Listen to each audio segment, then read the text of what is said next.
I had gotten sick. I had found out I had leukemia and was in the hospital, and we had known Pastor Stan from Gary coaching Nate when he was younger.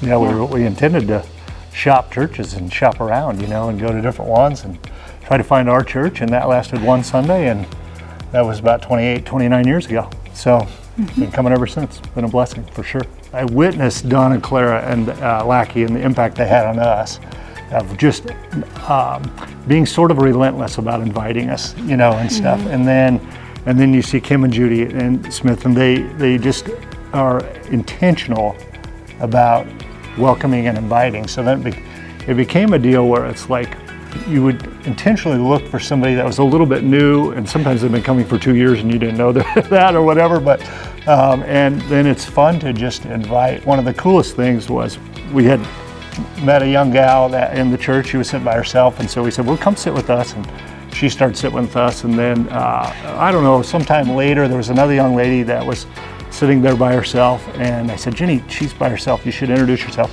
And so she introduced her, and then she said, here, come in and meet my friend, And so then she connects these two young ladies, and they end up being at each other's wedding.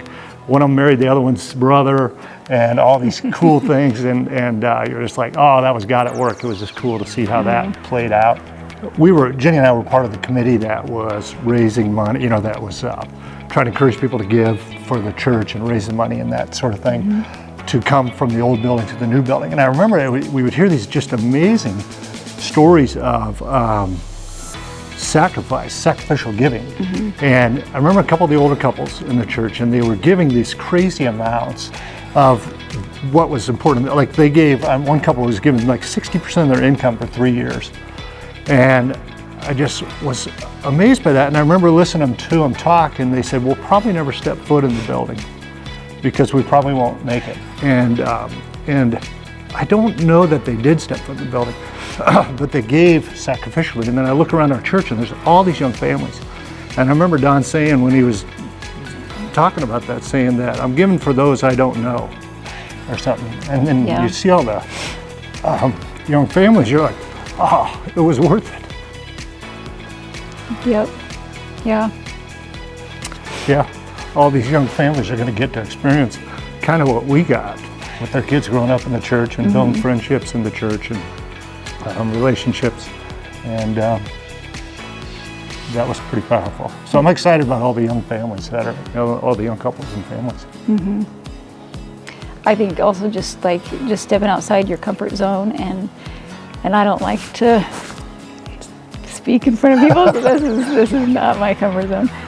Inviting and smiling at people, making connections. And helping them get connected. Yeah.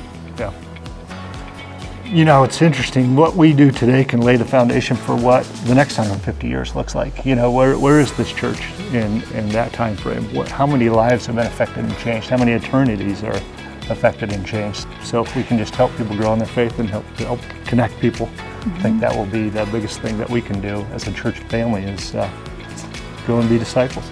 Just be the light to those around you, because you have your circle of people. Everyone has their circle of people, and if you're spreading your light to others, and that's just going to grow your faith, and it's going to grow their faith.